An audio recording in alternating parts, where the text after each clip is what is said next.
하나님 감사합니다. 오늘도 수요일 오전 귀한 시간으로 저희들을 불러주시고 하나님의 말씀을 함께 생각하며 귀한 말씀 속에서 우리에게 주시는 하나님 아버지의 마음이 무엇인지 그 뜻이 무엇인지를 우리가 알기 위하여 힘쓸 수 있는 자리로 저희들을 이끌어 주셔서 감사합니다.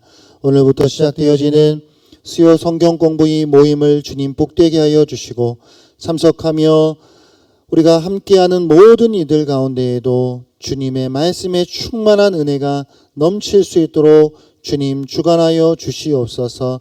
주님, 우리가 우리의 모든 생각들, 우리의 편견과 우리의 고집과 우리의 모든 예전의 자기 경험들을 내려놓게 하여 주시고 오직 주님이 우리에게 무엇이라 말씀하시는지 귀를 기울일 수 있는 주의 자녀들이 되게 하여 주시옵소서. 말씀을 공부할 뿐만 아니라 그 말씀의 뜻을 깨달아 우리의 삶 속에서 실천하기에 또한 힘쓸 수 있는 제자된 삶을 살아가기를 원하오니 오늘도 그런 충만한 은혜로 저희들과 함께해 주시옵소서.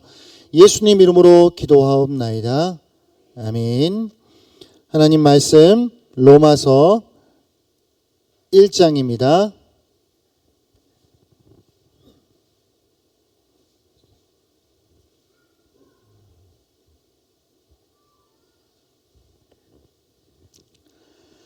로마서 1장 1절부터 2절까지의 말씀 함께 읽겠습니다. 함께 읽겠습니다.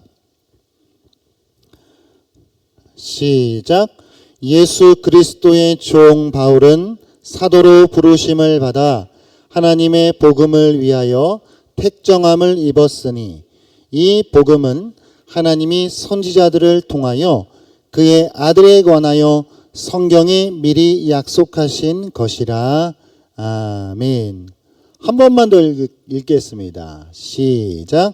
예수 그리스도의 종 바울은 사도로 부르심을 받아 하나님의 복음을 위하여 택정함을 입었으니 이 복음은 하나님이 선지자들을 통하여 그의 아들에 관하여 성경에 미리 약속하신 것이라. 아멘. 저희 교회에 이제 4가지의 비전이 있습니다. 그 첫 번째 비전은 말씀을 바르게 가르치는 공동체를 세우는 것입니다. 그래서 이 4가지의 비전을 두고 물론 4가지 중 어느 하나도 빠질 수 없겠지만 목회적으로는 한 해에 한 가지 주제에 조금 더 무게를 실어서 그런 비전을 가지고 힘쓰려고 합니다. 그래서 올해는 첫 해이기 때문에 말씀을 바르게 가르치는 공동체라고 하는 비전에 더 마음을 쓰고 나아갔으면 좋겠는데요. 그런 의미에서 오늘 또 이게 수요 성경 공부를 통하여서 우리가 바르게 말씀을 깨닫고 그 함께 공부하면서 주님의 그 말씀을 더 사모하고 그것을 우리의 삶에 적용시키기 위하여서 힘쓸 수 있는 우리 또 성도님들이 되실 수 있기를 바랍니다요. 아멘. 감사합니다.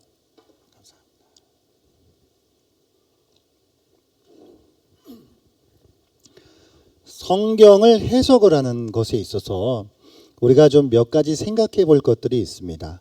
성경은 해석이 돼야죠.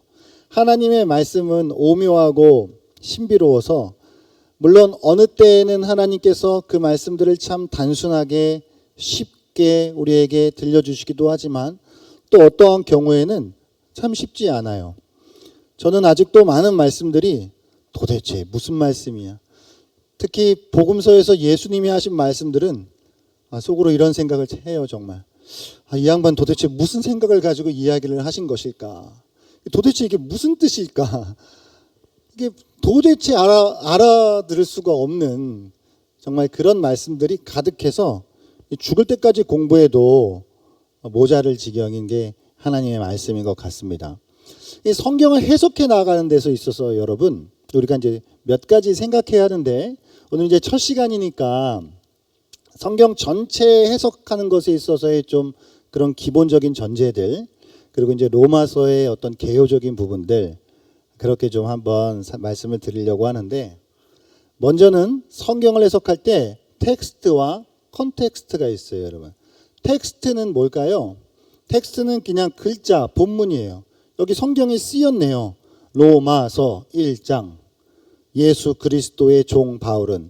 이렇게 쓰여 있는 것이 텍스트예요. 이게 본문이란 말이에요. 그럼 본문이 있고 또 본문과 함께 있는 것이 컨텍스트예요. 이 컨텍스트라는 말 자체가 컨하고 텍스트가 합쳐져 있잖아요. 그러니까 이게 텍스트 옆에 같이 있는 거예요. 그게 뭐냐면 맥락이에요. 이 본문이 쓰여진 맥락이 있다라고 하는 것이죠.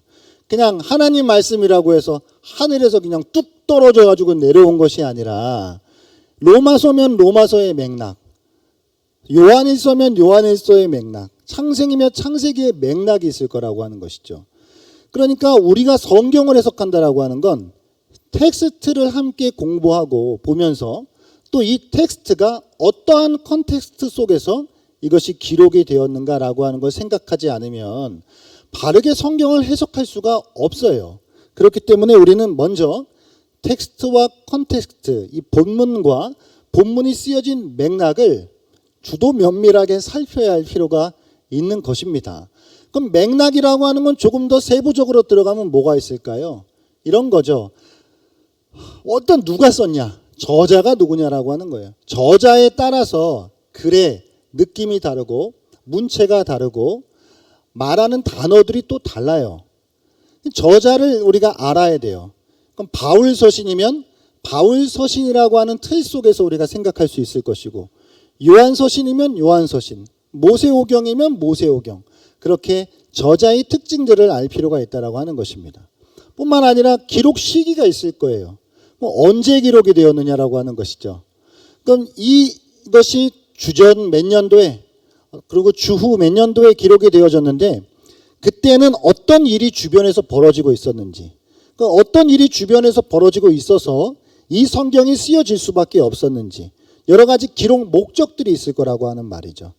그러니까 그 시기와 이 성경을 기록할 수밖에 없었던 동기, 목적 이런 것들이 있을 거라고 하는 말입니다. 이런 것들이 이제 맥락적인 부분일 거예요. 더 크게는 뭐가 있을까요? 그 시대, 그 지역, 그러니까 로마 시대면 로마 시대, 고대 근동 시대면 근동 시대, 바벨론 제국의 치하에 있었으면 그 시대, 그리고 그 주변 지리적인 면들, 이게 소아시아의 지역인지 어디 그 유대 갈릴리 땅인지 어디 유대 땅인지 이게 무슨 이라크 땅인지 어디 땅인지 이런 어떤 지리적인 면들이 있을 거란 말이에요. 그러면 그 지리적인 면을 생각하고 이건 지금 어느 시간, 어느 시기, 어느 장소에서 주로 쓰여진 것이구나 라고 하는 것들을 우리가 생각하지 않으면 제대로 된 성경 해석이 이루어질 수 없겠죠. 그래서 텍스트와 컨텍스트를 우리는 함께 살펴보아야 합니다. 이렇게 성경을 해석하는 과정을 우리가 주해라고 해요. 주해. 잠이 오시니까 주해 한번 따라해 볼까요? 주해라고 해요. 여러분 소위 주석서 같은 거 있죠. 주석, 서기 이렇게 이야기하기도 하는데 주석서들이 보통 하는 일이 주해예요. 그러니까 본문의 의미와 그 맥락들을 함께 공부해가는, 연구하는 것들이 이제 주석서들이 하는 건데 우리가 이걸 주해라고 해요. 그러면 주해라고 하는 것과 또 같은 선에서 생각해 볼 게 있는데 그게 뭐냐면 강해예요. 강해. 주해와 강해가 있어요. 도대체 주해와 강해가 있는데 그럼 무슨 차이냐? 방금 이야기했듯이 주해는 본문의 의미와 본문 자체의 의미와 본문이 쓰여진 그 맥락을 살피는 게 주해예요. 그러면 이게 여러분 대충만 해도요 3000년에서 2000년 전에 쓰여진 책이에요. 그럼 이게 공간적으로나 시간적으로나 얼마나 많은 차이가 있는 글이냐 말이에요. 그러니까 컨텍스트는 두 가지가 있는 것이죠. 하나는 당시의 컨텍스트가 있는 거예요. 그러니까 당시의 맥락이 있는 거잖아요. 이 성경에 쓰여진 당시 청중들, 수신자들이 있을 거 아니에요. 그때의 컨텍스트가 있는 거고 2000년, 3000년이 지난 다음 지금 컨텍스트가 있을 거 아니에요. 2023년도 대한민국 여기 이 우리나라 여기에서 살아가고 계시는 여러분들, 광명, 시흥 이곳에서 살아가고 있는 여러분들의 컨텍스트가 있잖아요. 그럼 이 적어도 2000년 이상 떨어져 있는 이 시간 갭 속에서 당시의 맥락 속에 이 말씀이 주어졌다라고 하는 것은 알겠는데, 그러면 이게 시대와 공간을 넘어서서 지금 우리에게는 어떤 의미가 있는 것인지, 이걸 뭐라고 해요? 적용이라고 하잖아요. 적용. 그래서 강해는 주해 플러스 적용이 강해예요.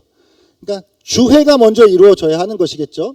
그 다음 그것이 시대를 넘어와서 지금 여기 앉아 계신 여러분들에게 어떤 의미가 있는지, 삶에 어떻게 적용시켜 줄 수 있는 것인지, 그것이 이제 적용이고, 그 과정을 우리가 강해다라고 하는 것이죠. 그래서 이제 설교는 보통 우리가 강해 설교다라고 할 때 그렇게 하는 거예요. 하나님의 본문의 말씀을 끄집어내서 그 말씀을 우리의 삶 속으로 적용시켜 주는 거. 그러니까 이제 설교가 피곤한 작업이죠, 여러분. 본문 연구해야지, 본문 맥락 연구해야지, 지금 이 시대를 살아가고 있는 우리들의 삶을 또 살펴봐야지, 무슨 의미가 있는지 연결을 해줘야지. 이 종합 예술이 이제 설교인데, 이게 그럼 성경 공부는 그러면 뭐냐? 성경 공부는 이제 오늘부터 이제 시작하는 성경 공부의 조금 방향은 이제 설교라기보다는 아무래도 조금 주에 좀 더 가까운, 이제 물론 강해라고 이름을 붙였기 때문에 우리의 삶에 적용되는 부분들을 함께 살펴보기는 할 것이지만, 조금은 더 본문과 이 본문의 맥락을 살펴보는 일에 조금 더 무게를 두고 가야겠다라고 하는 마음으로 성경 공부라고 그렇게 이제 우리가 모임을 갖는 것이거든요. 그러니까 왜 예배가 아닙니까? 그래서 예배가 아니에요. 예배는 이제 우리가 좀 더 어떤 정해진 순서에 의해서 이제 또 설교도 해야 되고 이제 그런 것이잖아요. 좀 덥지 않으십니까? 덥죠.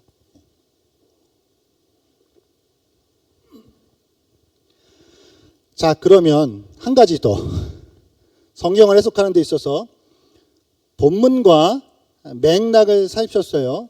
그 다음에 강해까지 이루어졌어요. 적용까지 이루어졌어요. 그러면 끝이냐? 그러면 성경 해석 다 한 거냐? 아니죠. 여기 또 뭐가 있냐면, 이게 사람의 책임은 거기서 끝나면 돼요. 사람의 책임은. 그러니까 인간이 쓴 책이기만 하면 딱 거기서 끝내고 그냥 편하게 하면 돼요. 그러나 이건 원저자가 하나님이에요. 모든 성경은 하나님의 감동으로 된 것이기 때문에 이건 인간 저자들을 통해서 기록되었지만 이건 하나님의 책이에요. 그러니까 우리는 성령의 조명을 구해야 돼요. 그러니까 인간적으로 공부하고 연구하고 애쓰고 씨름하지만 동시에 우리는 성령을 의지하면서 기도하면서 성령께서 비추어 주셔서 이 말씀의 뜻을 깨닫게 하시기를 위해 힘써야 하는 것이죠. 그러니까 성경 해석은 결국 연구와 기도가 병행되지 않으면 올바른 성경 해석을 이룰 수 없다라고 하는 것이죠. 이 피곤한 작업이에요. 이 종합 예술이라는 거예요. 그래서 우리가 어느 한쪽으로 치우쳐지면 안 돼요. 이를테면 주해에 너무 많이 치우쳐진 설교가 된다라고 한다면 그 설교는 너무 매우 딱딱하고 메말라 있을 거예요. 반대로 적용에 너무 많이 치우쳐져 있게 되면 살아는 있으되 잘못된 방향으로 갈 수 있는 가능성이 너무 크게 열려버리고 뼈대가 없는 신앙이 남을 수 있는 가능성이 생겨요. 그래서 우리는 적절하게 이 성경을 주의함과 또 적용하는 것이 잘 균형을 이루어야 될 뿐만 아니라 우리는 겸손하게 무릎을 꿇고 하나님께서 이 본문을 열어주시기를 기도하고 의지하면서 성경을 대해야 한다라고 하는 것입니다. 할렐루야. 그렇게 로마서 말씀을 보도록 하겠습니다. 로마서 무슨 말이에요? 앞에 로마는 나라 이름이에요. 서는 편지란 말이에요. 로마에 있는 교회들, 로마에 있는 교회 성도들에게 보내는 편지가 로마서예요. 자, 그러면 여기서 오늘은 이제 우리가 또 컨텍스트적인 면들을 조금 생각해 보려고 해요. 로마 교회라고 하는 거는 언제부터 생긴 거냐 도대체.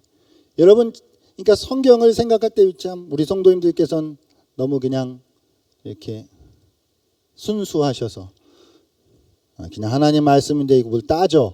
그래서 그냥 이렇게 받으면 되지.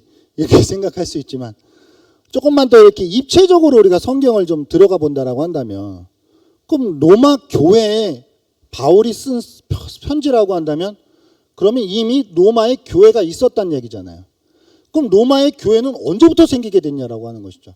자, 여러분 지금 유대 땅이랑 로마는 멀어요. 지금 생각해도 먼데 그때는 오죽 멀었겠어요. 이렇게 멀리 떨어져 있는 그곳에 교회가 있었다고 이미요. 그럼 그 교회는 도대체 어떻게 생긴 교회냐라고 하는 생각을 우리가 해야겠죠? 해야겠어요. 고대 문헌에 의하면 로마에는 이미 주전 1세기 전부터 상당수의 유대인들이 로마 시민권을 획득하면서 나름대로의 세력을 키워가고 있었다라고 해요. 아마도 그 기원전 한 63년경 폼페이우스 장군에 의해서 포로로 끌려온 사람 유대인들이 포로가 풀려나고 나서도 돌아가지 않고 그곳에서 남아서 나름대로의 삶의 터전을 잡아갔다라고 그렇게 보여져요. 그래서 로마 유대인 사회가 나름대로 구축이 되어서 그곳에서 이제 살아가고 있었던 것이죠. 유대인들이 그러니까 로마에 이미 적지 않은 유대인들이 그곳에서 살고 있었다라고 하는 말이에요.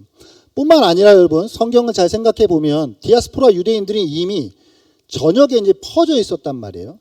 바벨론의 그 제국에 멸망당했을 때, 아시리아에게 멸망당했을 때 유대인들이 포로로 끌려간 사람들도 있지만 또 본토에 남아 있는 사람들도 있지만 전역으로 퍼진 사람들도 있어요. 이렇게. 그러니까 이제 이미 디아스포라 유대인들이 그때부터 발생하기 시작했고 이 로마에도 시간이 많이 흘렀지만 어떠한 여러 가지 또 요인들에 의하여서 적지 않은 유대인들이 로마에 살고 있었다.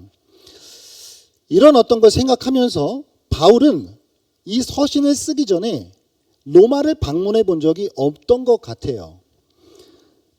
그럼에도 바울이 이 로마서를 쓸 때 이미 그것에 교회가 있었던 것은 분명한 것이죠. 지금 그 교회를 향해서 성경을 쓰고 있는 것이기 때문에. 그럼 로마 교회는 누가 세웠느냐? 바울이 세운 것도 아니고 또 사도들에 의하여서 세워진 것 같지도 않습니다. 로마 교회가 이미 어느 정도 나름대로의 공동체를 잘 형성하고 있었던 것 같은데 여러분 성경에 나오는 아굴라와 브리스길라 있죠. 이 사람들이 고린도로 이 사람들이 로마에서 살던 사람들이거든요. 이 로마에서 살던 사람들이 주후 49년에 글라우디오 황제가 유대인들을 추방시켜요. 그래서 그 추방에 따라서 이 아굴라와 브리스길라가 고린도로 넘어오거든요. 이렇게 로마에서. 그럼 이 고린도로 넘어왔을 때 바울을 이미 만났을 때 이들은 복음에 대해 어느 정도 알고 있었던 그런 사람들이었다라고 하는 것입니다. 그러니까 이미 교회가 잘 또 형성이 되어서 이렇게 나아가고 있었구나라고 하는 것도 우리가 충분히 생각해 볼 수 있는 그런 것이죠. 아마도 가장 그럴듯한 논증은 이런 거예요. 이미 로마에 살고 있었던 많은 유대인들이 예수님 당시에 예수님 이제 죽으시고 부활하시고 승천하셨을 때 오순절이 오잖아요. 오순절이. 그 오순절에 이 유대인 로마에 살던 유대인들이 이 오순절을 지키기 위해 예루살렘을 방문한 거예요. 이 오순절을 지키기 위해 예루살렘을 방문해서 이곳에서 예수 그리스도에 대한 복음을 듣게 된 것이죠. 그래서 이 안에서 또 적지 않은 사람 유대인들이 그리스도교로 기독교로 개종하는 일들이 생겨나요. 그러니까 유대계 그리스도인들이 이제 생겨나게 된 것이죠. 이 사람들이 명절을 마치고 로마로 돌아가서 이곳에서 복음을 전파하게 된 거예요. 그래서 여기서 교회가 시작되었다라고 하는 것이죠. 여기에 덧붙여서 수많은 여행자들이 사도들로부터 또 많은 복음 전도자들로부터 들은 예수 그리스도에 대한 말씀과 그의 행적들에 대한 그런 소식들을 수많은 여행자들이 로마를 지나가면서 그들에게 전해주는 일들이 생긴 거예요. 그래서 이제 로마 교회가 그렇게 복음의 기초가 하나하나 쌓여져 가면서 교회가 세워져 가고 있었다라고 하는 생각을 우리가 할 수 있게 되어지는 것입니다. 그렇게 로마 교회가 있었고, 그럼 이제 바울이 성경을 쓰는 거예요. 로마서를. 그럼 언제 쓰느냐? 사도 바울이 여러분 선교 여행을 몇 번 하죠? 3번 합니다. 3번. 1차 선교여행, 2차 선교여행, 3차 선교여행을 하는데 3차 선교여행을 대략 53년 정도에 하거든요. 이게 53년 정도에 시작해서 58년 정도, 한 5년 정도에 걸쳐서 하게 되는데, 바울이 이 기간 동안에 에베소에서 3년 정도 머물면서 하나님 말씀 강론하고, 또 에베소로 지나와서 고린도에서 한 3개월 정도 체류하는 기간이 있어요. 아마도 바울은 이 고린도에서 3개월 머무는 동안에 이 로마서를 쓴 것으로 보여져요. 그리고 그것에서 자신이 쓴 것이 아니라 당시에 대다수가 그러했던 것과 같이 대필자 더디오, 로마서 16장 22절 한번 말씀 한번 열어보실래요? 로마서 16장 22절. 성경 공부니까 그래도 또 성경을 한번 찾아봐야 또 맛이죠. 예. 로마서 16장 22절. 같이 한번 읽어볼까요? 시작. 이 편지를 기록하는 나 더디오도 주 안에서 너희에게 문안하노라. 아멘. 이 더디오가 바울이 불러주는 그 성경을 기록해요. 대필해요. 그 다음 그것이 로마서 16장 1절에 등장하는 베베 집사님, 집사 베베의 손에 의하여서 고린도에서 로마로 이것이 전달이 되어집니다. 그렇게 성경이 기록되어지고 전달이 되어지는 것이죠. 자, 이 수신자들을 생각해 보겠습니다, 여러분. 이게 그러면 로마 교회를 향해서 이 성경을 기록했는데 로마 교회 안의 구성원들은 어떤 종류의 사람들이었을까? 요걸 한번 생각해 볼게요. 첫 번째는 유대계 그리스도인들이 있겠죠. 아까 말씀드린 유대인 그리스도인들, 유대인으로서 주님을, 예수님을 믿은 사람들. 그와 더불어서 이방인 그리스도인들도 있을 거예요. 이방인 그리스도인들도. 로마 사람들, 뭐 다른 어떤 종류의 이방인들도 그 안에서 복음을 듣고 분명히 회심했을 거 아니에요. 그 교회 안에 그런 이방인 그리스도인들과 유대인 그리스도인들이 섞여 있을 거 아닙니까? 자, 그럼 질문을 한번 드리겠습니다. 유대인 그리스도인들과 이방인 그리스도인들, 이 구성원들이 로마 교회 안에 섞여 있는데 누가 더 많았을까요?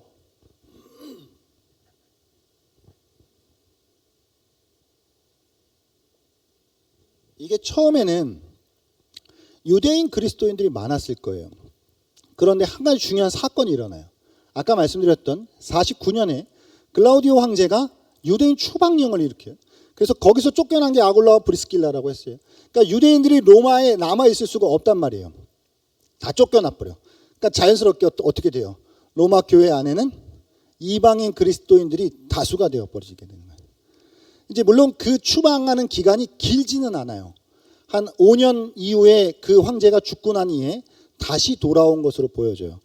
그렇기 때문에 바울이 이 성경을 기록했을 때는 한 주후 57년 말에서 58년 정도로 보여지거든요.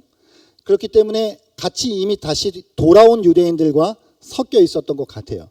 그런데 이미 이방인 그리스도인들이 다수가 되었고 지금은 유대 그리스도인들은 소수가 되었다라고 하는 거예요. 여기에서 이제 사실은 기록 목적이 나와요. 기록 목적 중에 하나가 나와요. 왜 이 로마서를 썼을까? 로마 교회 안에 교회가 나름대로 잘 또 형성이 되어지고 나아가고 있는데 이방 그리스도인들이 다수가 되어져 버리고 유대 그리스도인들이 나중에 이제 또 어떤 소수로 이제 들어옴으로써 그들 안에 여러 가지 이제 신학적 갈등들이 이제 생기게 되어져요.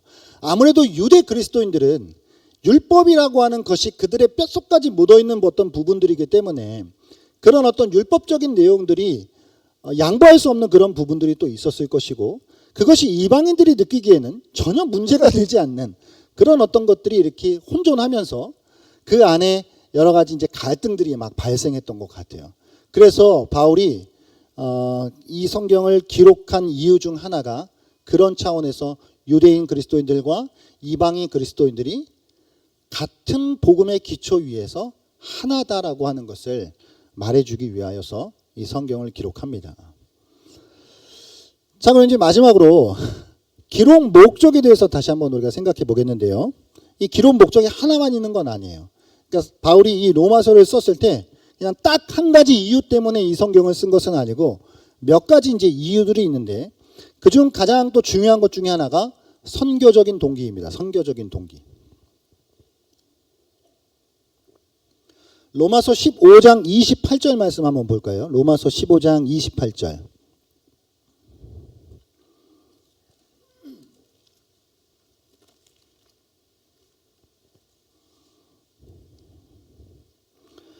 같이 한번 읽어볼까요? 시작.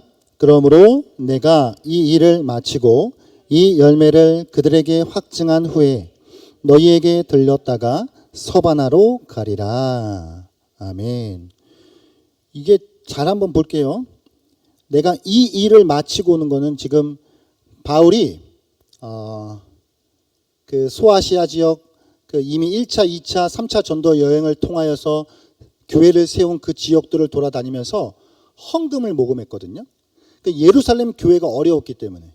그래서 예루살렘 교회에게 헌금을 전달해 주기 위하여서 바울이 헌금을 모았고 이제 예루살렘 교회 그 헌금을 전달해 주러 가는 일을 해야 했어요. 그래서 예루살렘을 들렸다가 그 다음에 이제 로마로 가고 그 다음에 최종 목적지가 서바나인데 이 서바나는 스페인이죠. 로마보다 더 왼쪽에 있는 서쪽에 있는. 그러니까 바울은 지금 최종 바울의 머릿속에 있는 목적지는 스페인이에요. 그 스페인에 가서 복음의 이 불모지에 바울은 이곳으로 가서 복음을 전하고 싶었던 것이에요. 근데 바울이 여기서 이제 로마를 왜 거쳐가려고 했던가? 그러니까 지금 잘 생각해 보세요. 바울이 지금 고린도에 있으면서 헌금을 모았어요. 지금 모았는데 예루살렘으로 가야 돼요. 직접 가야 돼요. 왜냐하면 꼭 가야 되는 건 아니지만 가는 게 좋았다고 판단을 했어요. 왜냐하면 다른 사람들을 보내서 그렇게 전달을 시켜줄 수도 있었지만 당시에 예루살렘 교회 안에도 유대인들과 이방인들의 갈등이 나름대로 심각해지고 있었기 때문에 유대인과 이방인이 주 안에서 하나됨이라고 하는 것을 이 헌금을 뭐 돈 준다고 해서 다 좋은 거 아니잖아요. 그냥 돈만 딱 던져준다고 해서 다 해결되면 뭐 문제가 쉽잖아요. 바울이 직접 가서 이걸 설득하고 그가 또 가지고 있는 복음을 또 그들에게 나누면서 이 작업을 해야 했기 때문에 예루살렘을 이제 가야만 했어요. 그래서 예루살렘을 갔다가 이제 로마를 들려야 된다고 생각을 했는데 그럼 로마를 왜 들려야 된다고 했냐면 그러니까 이게 사실 지도를 보면 좀 더 했는데 제가 뭐 그렇게 훌륭하진 않으니까 지도가 없어요. 그 지금 이게 그러네. 고린도 제가 지도를 보고 있다고 생각할게요. 고린도, 예루살렘, 로마, 스페인이에요. 그러니까 이게 지금 이렇게 된단 말이에요. 그럼 왜 중간에 로마를 넣어야 되느냐? 로마는 당시에 교회가 나름대로 잘 성장을 해가고 있었고 그 제국의 중심이었고 한마디로 이들의 재정적 지원을 힘입어서 스페인 선교를 하고 싶었던 거예요. 그러니까 바울이 1차, 2차, 3차 선교 여행을 할 때의 베이스 캠프가 어디였을까요? 그게 안디옥이었어요. 안디옥. 지금 그 지진이랑 그 튀르키예랑 그 시리아 지방 그 지진 났잖아요. 거기 잿더미에서 그 태어난 그 아기 바로 태어난 아기 사진 보니까 그거 참 마음이 너무 아프던데 그 거기랑 이제 그 멀지 않은 그 안디옥. 그 안디옥이 주요 캠프였어요. 그래서 거기서 많은 또 지원들이 있어서 바울이 이제 그 선교들을 잘 하게 된 것이거든요. 근데 이제 이 안디옥은 스페인이랑 너무 멀잖아요. 그러니까 스페인이랑 더욱 가까운 로마 그리고 재정적인 어떤 부분들이 나름 탄탄한 그 로마 교회의 지원을 받아서 결국은 스페인으로 가서 복음을 전하고 싶었던 그 마음이 있었던 것이죠. 자, 근데 여러분, 자 로마 교회가 나름대로 잘 세워졌다라고 한들 사도 바울이 뭐 지금 우리처럼 뭐 전화 한 통 해가지고 야 바울이 갈 텐데 좀 잘 좀 챙겨가지고 야 스페인으로 좀 보내줘 이렇게 말할 수 있는 상황도 아니고 자, 생각해 보세요. 당시에 바울이 많은 오해를 받고 있었던 경우도 있어요. 고린도에서도 바울의 사도권에 대해서 계속 시비 걸고, 그러니까 바울에 대한 어떤 그런 잘못된 오해가 로마 교회 안에 있었을 수도 있고, 그런 어떤 그 누명을 또 이렇게 또 잊고 있었을 수도 있고, 그러니까 그런 어떤 아무도 알 수 없는 그런 상황 속에서 바울이 일단 로마 교회를 설득해야 되잖아요.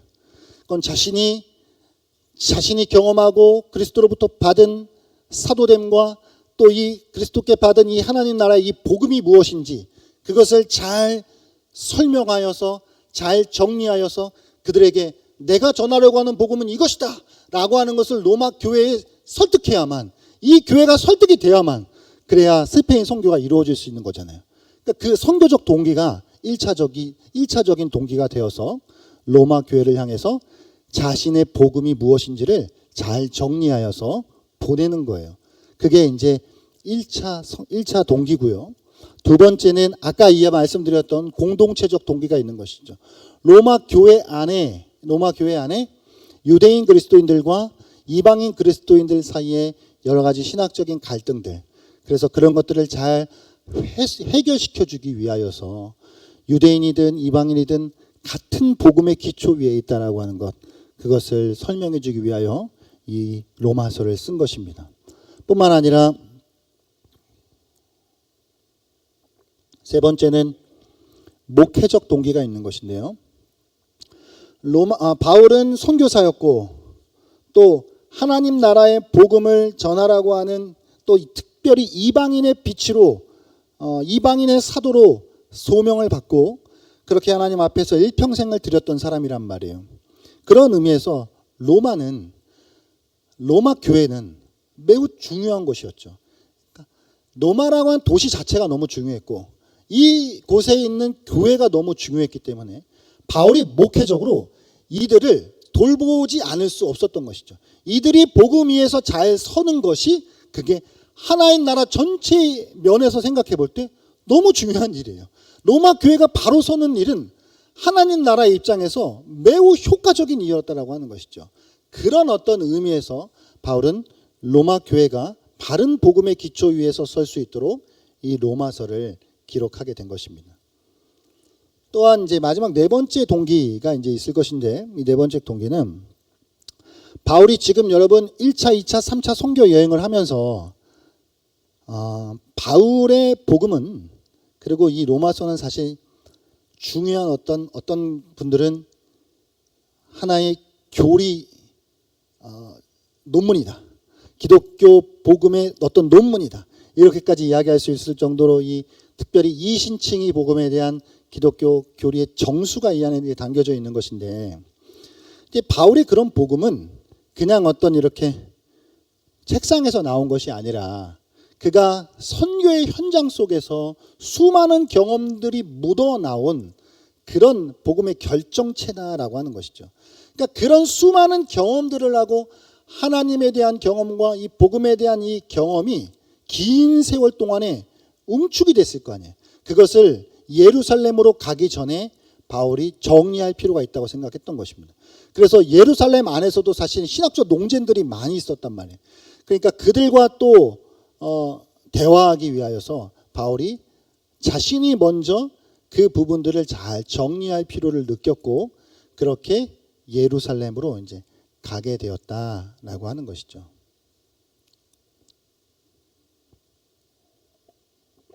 이런 맥락 속에서 로마서가 기록이 되었습니다. 이제 우리는 1장 1절을 볼 수 있는 거예요. 이제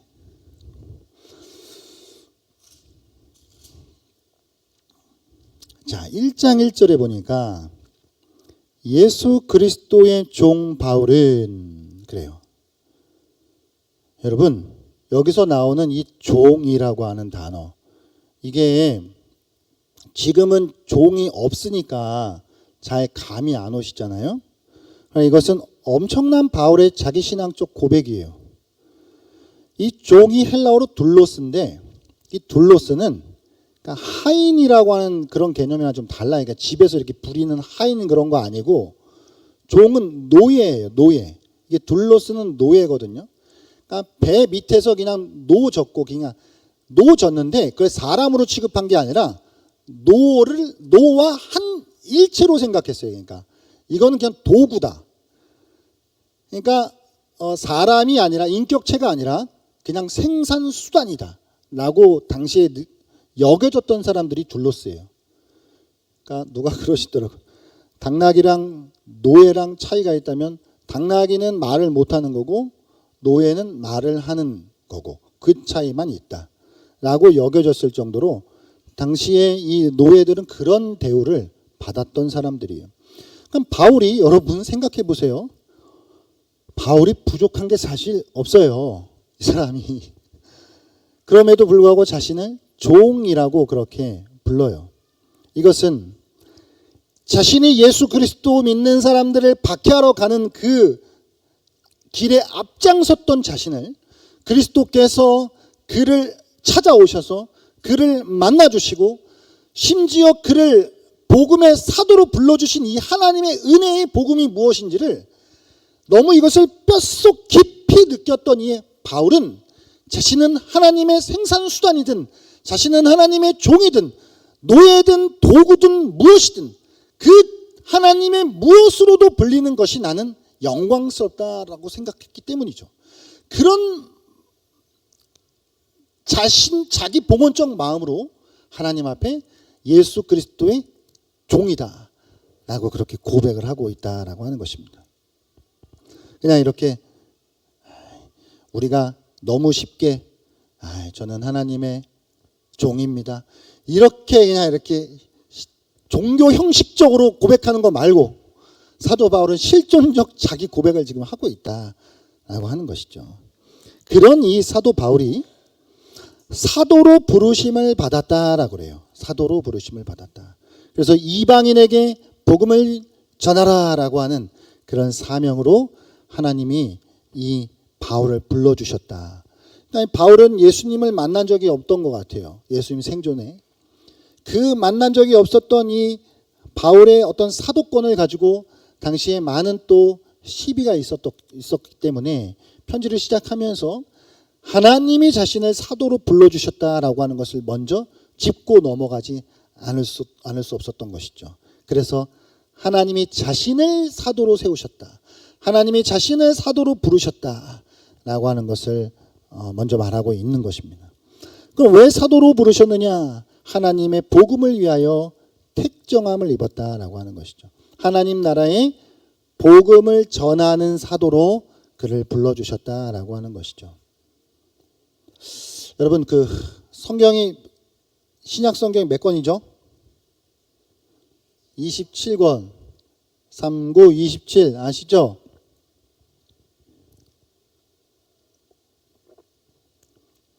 바울이 성경을 한 13권 정도 이렇게 썼는데 로마서를 바울이 쓰게 하신 것은 하나님의 신의 한 수다. 바울은 유대인 혈통이에요. 혈통이 유대인이에요. 그러니까 뼛속까지 유대인이에요.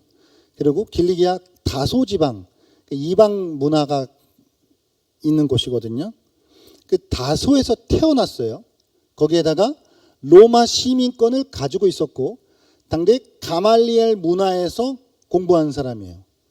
그러니까 바울의 태생과 바울이 자라나온 이 배경이 이 바울의 그릇이 복음을 담아내기에 가장 적합해요. 그러니까 하나님은 이 바울의 이 그릇이 특별히 이신칭의 복음을 전해주기 위한 가장 적합한 도구가 바울이었다라고 하는 것을 아셨고 하나님이 그렇게 바울을 사용하신 거예요. 왜냐하면 이미 바울은 주님을 만나기 전에도 유대 율법에 능통한 사람이었어요. 그럼 여러분 복음이라고 하는 것이 딱 신약 27권만 있는 거 아니잖아요. 구약 39권이 이 모든 것이 다 통일되어서 이게 다 꿰뚫어져서 하나님의 복음이 된단 말이에요. 그럼 이 복음을 가장 잘 이해할 수 있었던 사람이 바울이었다라고 하는 것이죠.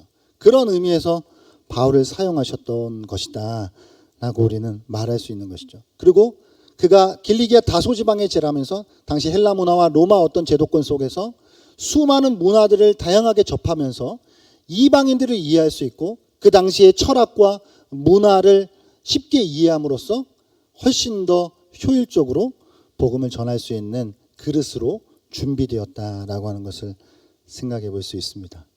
그 하나님의 복음을 위하여 바울을 택하셨다라고 하는 것이죠. 그러면 2절 넘어가서 이 복음은 하나님이 선지자들을 통하여 그의 아들에 관하여 성경에 미리 약속하신 것이다. 선지자들이라고 하는 건 구약을 상징하는 것이죠. 하나님이 구약을 통해서 이미 이 그리스도에 대하여서 그의 아들에 관하여서 성경에 미리 약속하셨어요. 여러분 창세기 3장 15절 원복음이죠. 창세기 3장 15절 내가 너를 여자와 원수가 되게 하고 내 후손도 여자의 후손과 원수가 되게 하리니 여자의 후손은 내 머리를 상하게 할 것이요 너는 그의 발꿈치를 상하게 할 것이니라 하고 이미 창세기로부터 말씀되어졌던 그분. 이사야 7장 14절 보니까 그러므로 주께서 친히 징조를 너희에게 주실 것이라 보라 처녀가 잉태하여 아들을 낳을 것이요 그의 이름을 임마누엘이라 하리라. 이사야 선지자를 통하여 예고되었던 그분. 미가서 5장 2절에 보니까 베들레헴 에브라다야 너는 유다 족속 중에 작을지라도 이스라엘을 다스릴 자가 내게로 나올 것이라 그의 근본은 상고에 영원에 있느니라. 미가 선지자를 통하여서 이미 예고되었던 그분, 그 하나님의 아들, 그 하나님의 아들에 관한 그 복음을 전하기 위하여 바울을 택하셨다라고 하는 것으로 1장 1절과 2절을 시작하고 있는 것입니다, 여러분.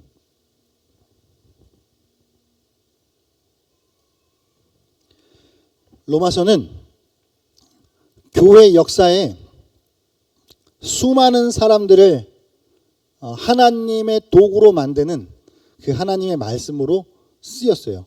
가장 대표적인 것이 누굴까요? 마틴 루터죠. 그가 1517년 종교개혁의 기치를 들 때에 그의 심장에 불을 질렀던 것이 로마서 1장 17절이에요. 복음에는 하나님의 의가 나타나서. 그 로마서 1장 17절이 그의 심장에 불을 질렀고 그것이 종교개혁으로까지 나아가게 되는 뿐만 아니라 여러분 어거스틴이라든가 그 초대교회 그 위대한 교부인 이 어거스틴 그리고 뭐 감리교회 창시자라고 할 수 있는 요한 웨슬레 이런 모든 어떤 굵직굵직한 교회사의 인물들이 로마서를 통해서 변화가 되어지고 하나님의 손에 붙들리게 되었다라고 하는 것을 우리가 생각해 볼 수 있는데 로마서는 전체 16장으로 이루어져 있거든요. 그래서 우리가 잘 알듯이 1장부터 11장까지는 기독교 복음에 대한 어떤 교리적인 어떤 그런 부분이 응축되어져 있고 12장부터 16장까지는 기독교 윤리에 대한 부분이에요. 우리의 삶의 실천적인 부분들. 앞에 전반부는 교리요, 뒤에 후반부는 윤리로 이렇게 이제 이루어져 있거든요. 그래서 오직 의인은 믿음으로만 의를 얻을 수 있다라고 하는 이 종교 개혁의 오직 믿음으로라고 하는 이것의 토대가 될 수 있었던 성경이 로마서죠.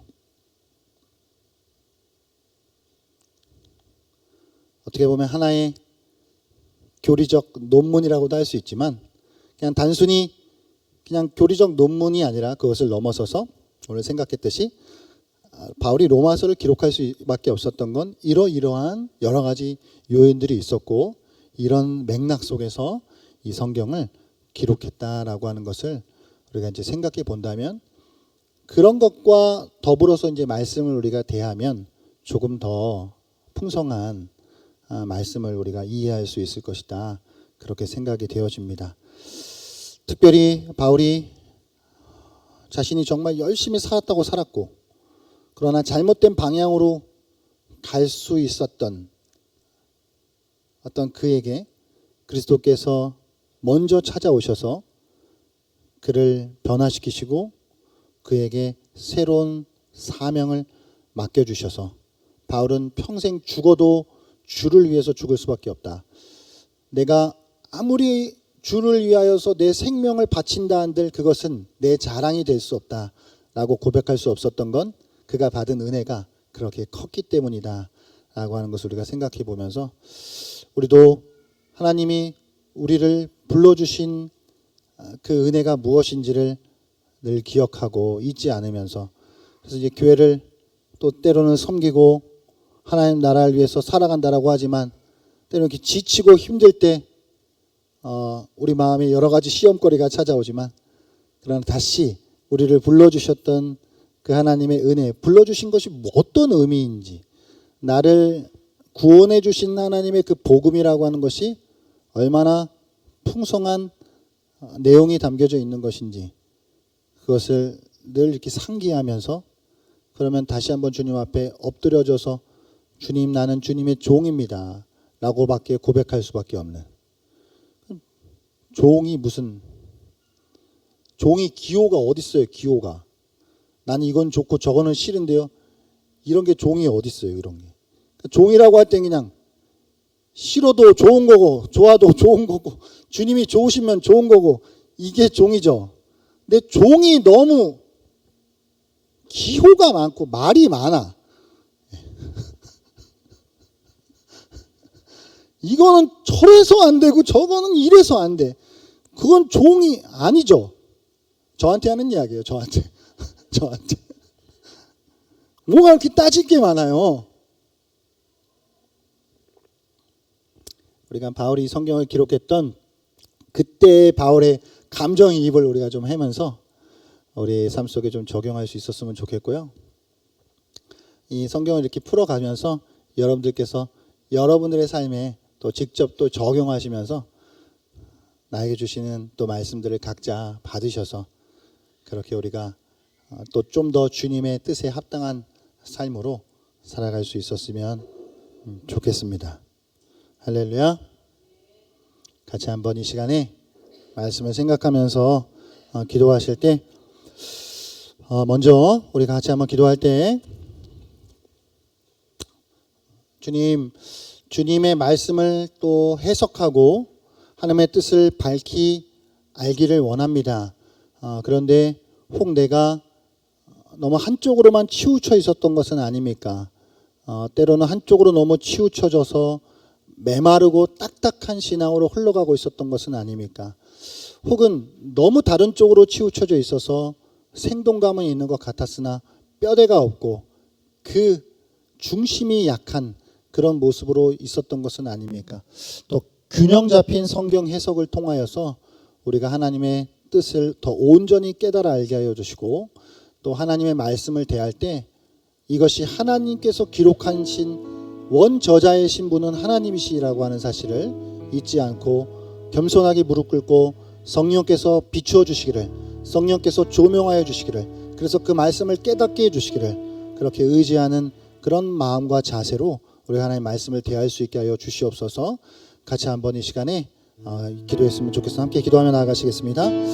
하나님 아버지, 주님 감사합니다. 주님의 말씀을 우리가 대하고 주님의 말씀을 우리가 해석하고 그 뜻을 밝히 알아가는 과정 가운데 하나님 또 본문과 그 맥락을 우리가 또 연구해야 된다라고 하는 것을 하나 우리가 생각해 보았습니다. 때로는 너무 한쪽으로 치우치던 나머지 말씀을 너무 쉽게 대하고 있었던 하나님 나의 모습은 없었습니까?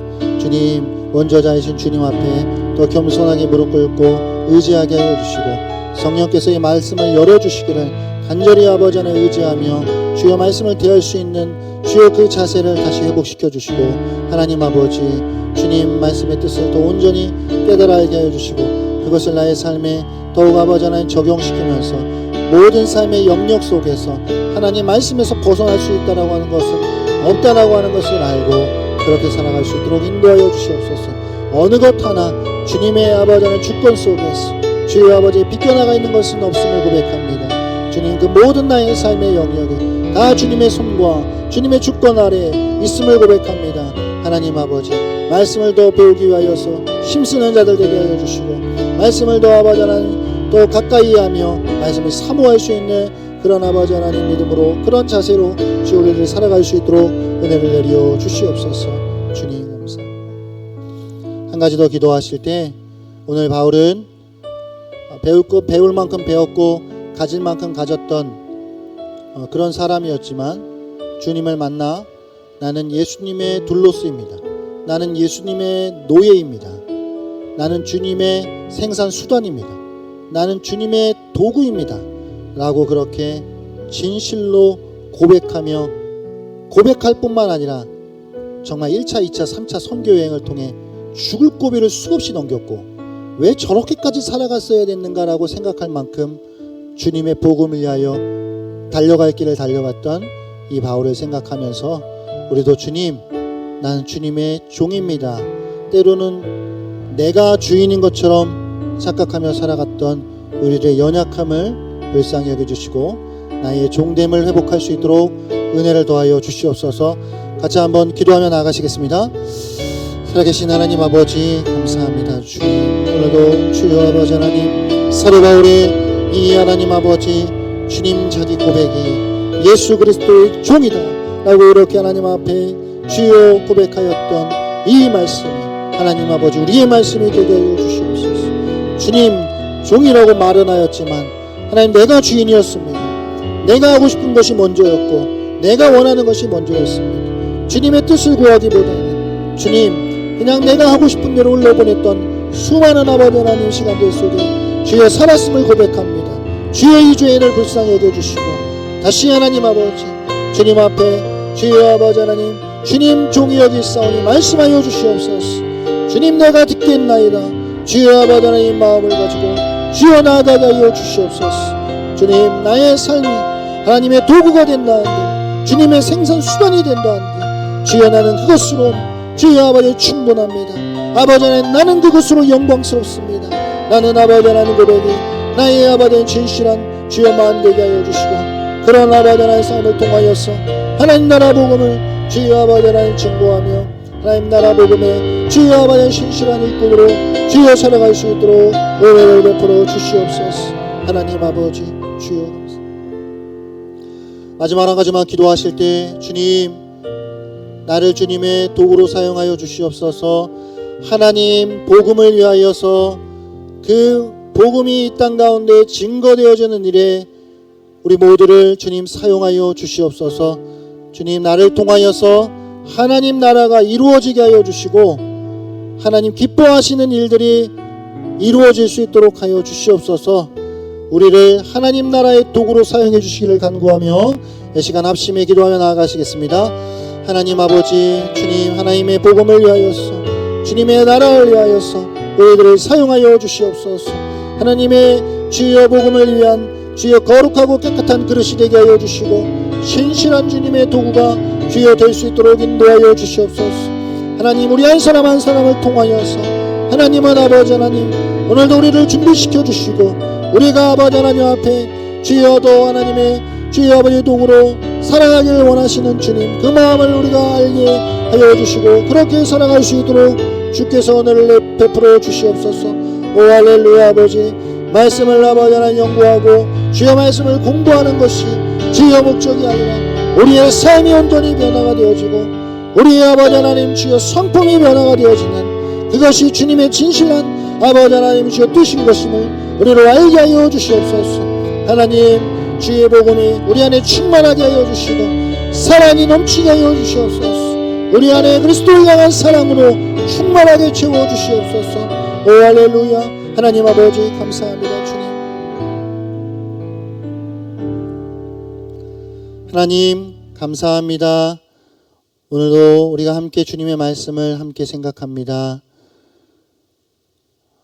주님의 말씀을 대할 때 좌로나 우로나 치우치지 않게 하여 주시고 또 우리가 겸손하게 우리의 무지함을 인정하고 더 배우기에 힘쓰는 자들 되게 하시고 다 알았다 손줄로 착각하는 자들 되지 않게 하여 주시옵소서. 주님 앞에 아직도 나는 아무것도 모릅니다. 주님, 나는 아무것도 아닙니다. 나는 겸손한 마음으로 주님을 알아가기에 힘쓸 수 있는 자들이 될 수 있도록 인도하여 주시옵소서. 주님, 하나님 복음을 위하여 저희들을 사용하여 주시옵소서. 예수 그리스도의 종으로 자신을 고백했던 이 바울의 고백이 우리의 진실한 고백 되기를 원합니다. 주인 되어서 살았습니다. 아버지, 종이라고 말은 하였지만 내가 주인이었습니다. 이 죄인 불쌍히 여겨주시고 나의 주권을 내려놓게 하여 주시고 주님의 주권을 높여 드릴 수 있는 우리의 삶 되게 하여 주시옵소서. 하나님, 성경을 공부하지만 공부가 목적이 아니라 우리의 삶이 변화되고 우리의 성품이 변화되어지는 것이 더 중요한 목적이라는 하는 사실 잊지 않고 말씀을 대할 수 있는 저희들 될 수 있도록 인도하여 주시옵소서. 예수님 이름으로 기도하옵나이다. 아멘. 우리 주기도문으로 우리 성경 공부 마치겠습니다. 하늘에 계신 우리 아버지여, 이름이 거룩히 여김을 받으시오며 나라가 임하시오며 뜻이 하늘에서 이루어진 것 같이 땅에서도 이루어지리이다. 오늘날 우리에게 일용할 양식을 주옵시고 우리가 우리에게 죄진 자를 사하여 준 것 같이 우리의 죄를 사하여 주옵시고 우리를 시험에 들게 하지 마옵시고 다만 악에서 구하옵소서. 대개 나라와 권세와 영광이 아버지께 영원히 있사옵나이다. 아멘.